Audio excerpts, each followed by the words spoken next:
Brothers, I hope this video finds you all well. I've just kissed my daughter Daly goodbye, kissed Hannah goodbye, my other daughter, yesterday, and I gave young Spencer a handshake. He didn't get a kiss, gave him a good handshake, and a good handshake it was. Looked me firm in the eye, and I felt that feeling of mutual respect. So he's a young fella I've been looking after for a while now, and he stayed here for 4 days out of the week last year. He stayed doing 2 days work experience and 2 days hunting. We had a good time. I've also had Lizzie and Dot, who are now living here, come in here. Lizzie came in last night to cook her food, and Dot came in for a course of acupuncture, because yesterday I had Christina here, who also does acupuncture, and she gave a session to my daughter for hay fever. She gave a session for me for some chest pain I've had recently, and she also gave Dot a session for something else. So acupuncture is a really good healing method. Of course, it comes from Eastern. It's either Chinese or Japanese. There's slightly different types. Some people use moxibustion, where they burn something on you. Some people just use pressure points with a little toothpick and don't actually pierce the skin. Other ones, deep needles in. In the case of Christina, it was deep needles in. And I had a profound experience, and I'll share that with you on another day when I talk about acupuncture. But today's video is about the reality of a lot of young men's lives. And it's not only sad, I think sad's not enough, I think it's tragic, the suffering that goes on for so many young men and young women as well, but because I mostly just deal with men, I'm going to talk about men today.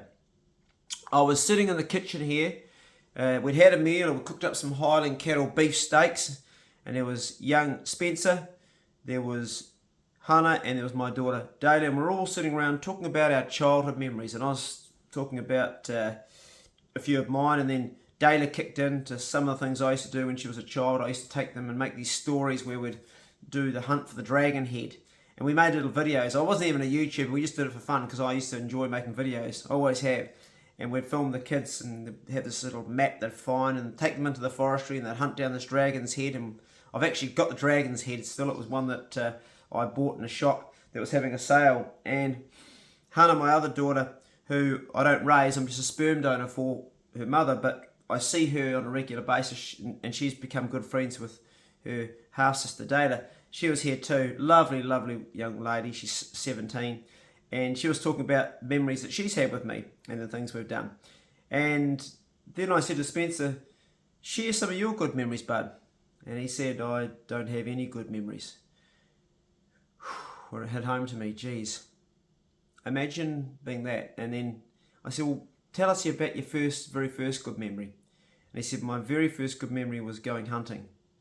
And so I took him hunting when he was 13. So he went his whole life, and it wasn't until he got taken out in the bush for a hunt that he had something that was meaningful to him. But it wasn't just that, it was how he was treated. And he was treated with respect. And I want to talk about that and how that went down, that first hunt where he got his first pig with just him and me. And I've still got it on video on my Clay Tall Stories channel. It's a good video, but it means a lot more than just being a good video to me. We were in the forestry, up in the Golden Downs, where everybody hunts.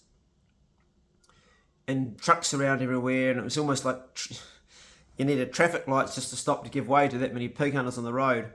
And we were looking down on this gully, and it was all cut over, no trees, everything cleared out except a strip of native bush down the bottom of the gully. Not much.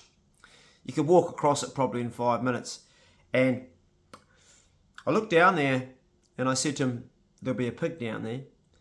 And he goes, will he? And I said, most likely. I said, this whole area has been cleared out, and that's their habitat gone, and there'll be some pig that's lived in this area that will have gone back there, and it'll be staying there still, even though it's open. And as I said that, a truck drove past directly next to that native strip of bush, right where we were going to go, and no dogs jumped off. And I said to him, he's likely just driven past a pig.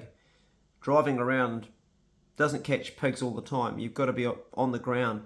Let's walk down there. Bit of a walk to get down there from where we were at the top of the hill. Probably would have been 3/4 of an hour to get all the way to the bottom, and then walk past a strip of bush. And so we did. And we went down there, and we finally got down there.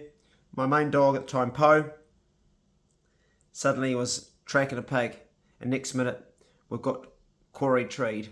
It's come up on the GPS. It's got it. And I said, that's your pig. And he'd never stuck a pig. He'd never He hadn't done much pig hunting at all.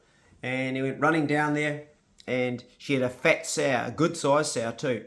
And I'd gone through him how to stick it and all the right procedure and that, and he did that. And then I showed him how to cut the guts out and how to throat it, the right way to cut the arsehole out and how to tie it up. And I said, now you've got to carry it out.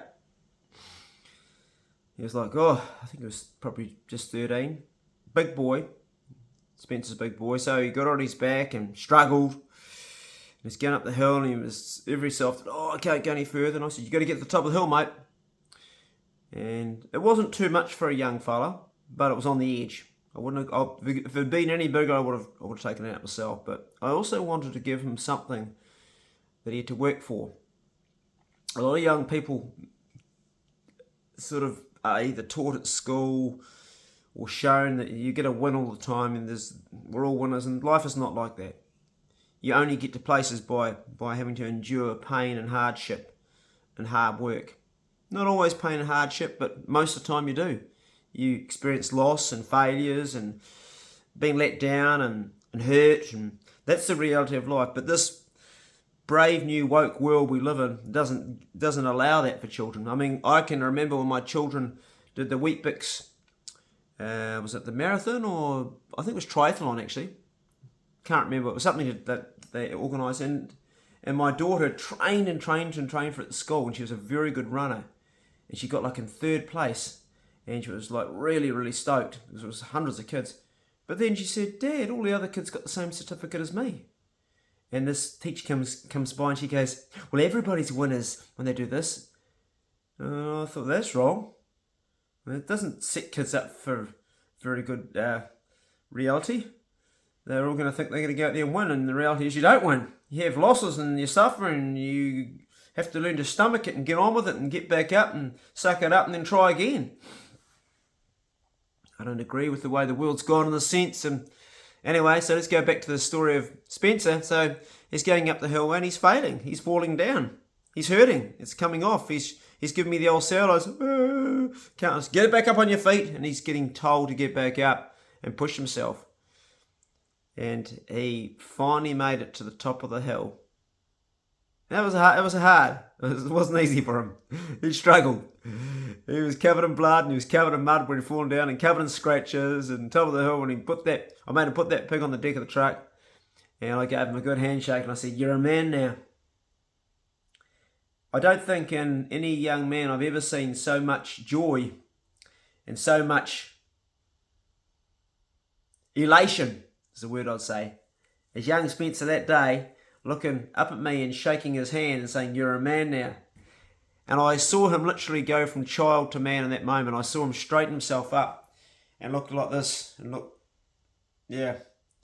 And back in the truck, I was looking at his face in the vision mirror. We're driving beside each other. I had it tilted to the side just to see what's going on, because I like to process how people, how they are after these events, because they don't always go well. And I've actually got a tear in my eye, a tear of joy. Can you believe that? I've got a tear of joy telling you this story, because it's such a good memory for me.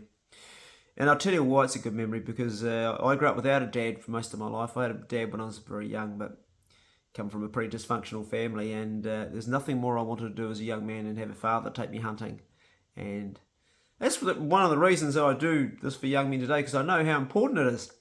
And I really longed to go hunting with my father, but my parents had a crap relationship.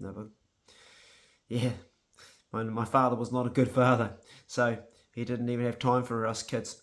And I really, really, really missed that as a young man, going from child to manhood, from 12 to 14, those such critical years, such important years. So this day we're in the truck driving around, and I could see this guy smiling beside me the whole way. And as someone also makes YouTube videos, I really enjoyed making this video, because I watched it many times myself to just see this young guy. And I should try and dig it out actually. I'll see if I can. I'll have a look and I'll pin it in the comment section for you guys that just to know that story. Anyway, so Spencer, we're sitting around here with my three kids. I see him like a son, and sharing stories, and he didn't have one good story to share about growing up. Got kicked out of home when he was 2 months old. Went back to see his dad when he was 6, and he told his father to get fucked. I mean, how many 6-year-olds, and his father told me he could bugger off and never see him again. I mean, how many 6-year-olds would even know those words? So where did he learn those? He was raised by a lady, I think it was a next door neighbour. She showed me a photo of him. The lady still sends him a Christmas gift. But he grew up without a mother and without a father. The most essential things that we all need in our life, without a caring mother and a caring father. Foster home to foster home he went.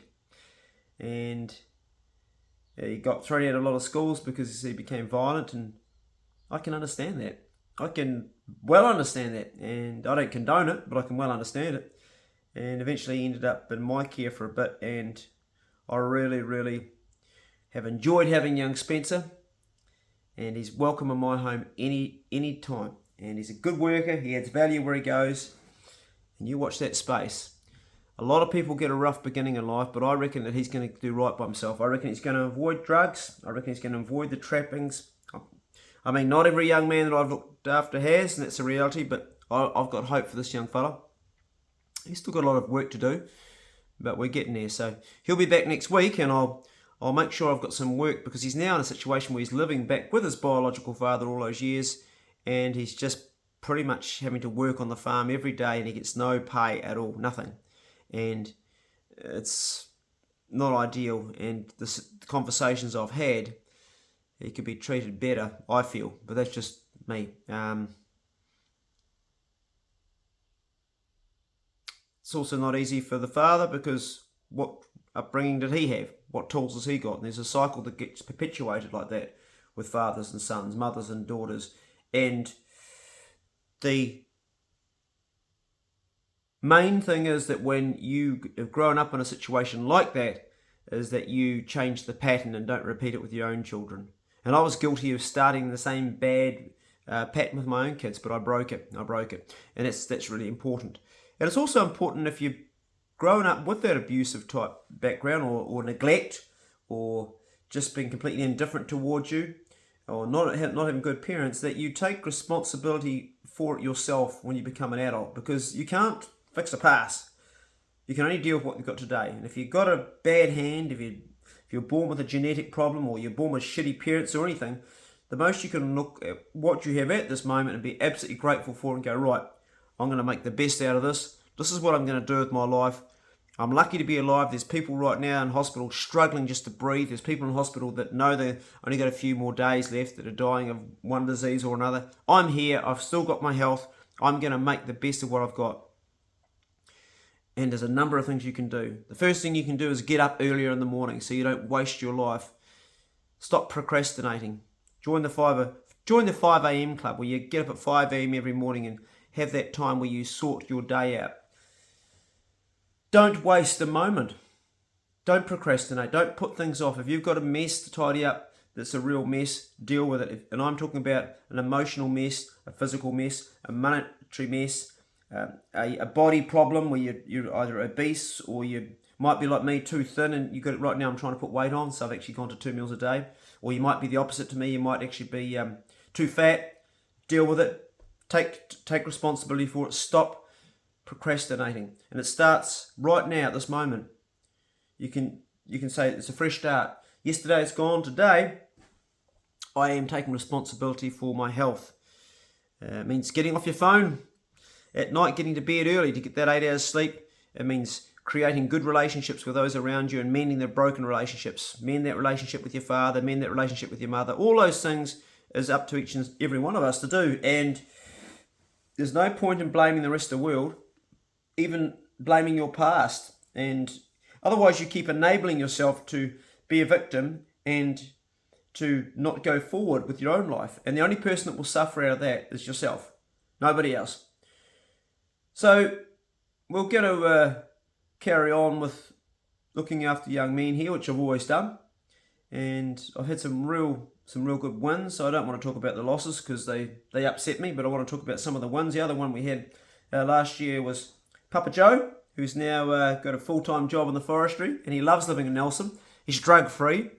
Spent 5 months with me, and I'm really, really stoked to see him charging ahead in life. It's so good. He's now working for the probably one of the better forestry gangs around as far as good bosses go, Grant, and is the name, and really it's just been amazing to watch him go from this young man who smoked dope every day of his life from the age of 13 onwards and couldn't even use a spade properly or a shovel or an axe when he came here.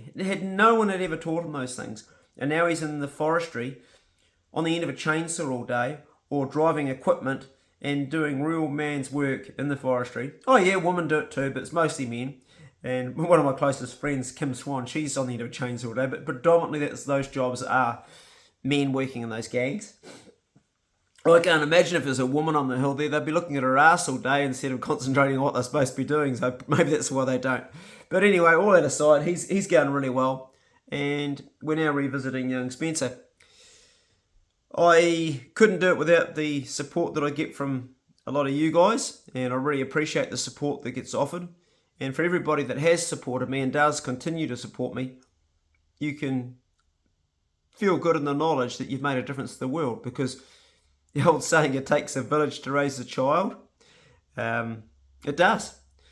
One man like me doesn't have the resources to help so many people, so I can only help one at a time. So that's where this video is going to end up, and I'll say to you, as a man to man, I think it's really, really important that you also, at a time in your life, if you haven't already, and I'm sure you have, whether you're coaching rugby, you're coaching football, you're coaching scouts, if you're any sort of group leader, could be Sea Cadets, could be wrestling team, could be karate, could be boxing, could be any number of things, mountain biking, you could belong to the Big Buddy setup that the police have set up. I think that's a great setup. That's where men mentor young fellas. My stepson Cuzzy was mentored by another man. It was really, really good for him, and very easy to become a part of that. You go and get a police check. You got to have a police check. The last time I had a police check on myself for looking after young people was when Spencer first came to me 2 years ago, and Open Homes, who was the outfit that was looking after him. They're an outfit that they find foster homes for children, basically. There's two. There was SIFs, which have been bloody hopeless and need a shake up, and there's Open Homes, which are really good. And they don't always get it right. They don't always match the right, but he was matched with a really good family, and those guys there did a police check on me again, and I said I've had it done already, but they had to do it for their own, and that's good. So you cannot mentor young people unless you get a clean bill of health with the police. So if you have got a criminal background, or you've got something really, really bad, the best thing you can do is acknowledge that to the people that you are going to help and to their caregivers, so it's in writing, so they know about it, whatever it was, whether you were violent or it was any sort of offence at all, just so it's in writing that you've made that transparent. So if something goes wrong down the track, it was all pre-warned on paper. Most of you will be squeaky clean, I'm sure.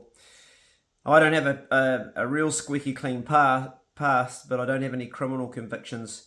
I do have a bit of fighting when I was younger, but that's long gone.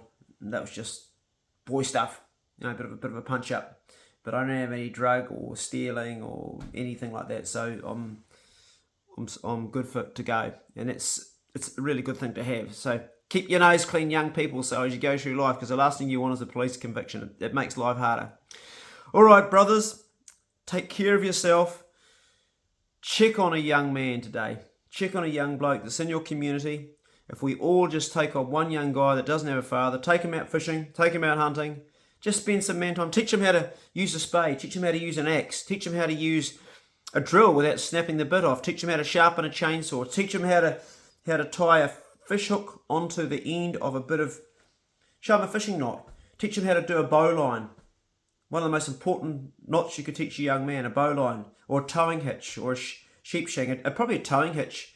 Actually, a bowline is probably one of the most useful knots that I think you could pass on to a young fella. All the things that you know as a man. And if you don't know those things, look them up and teach yourself, then teach a young man. Then you've got lots of ways of benefiting something.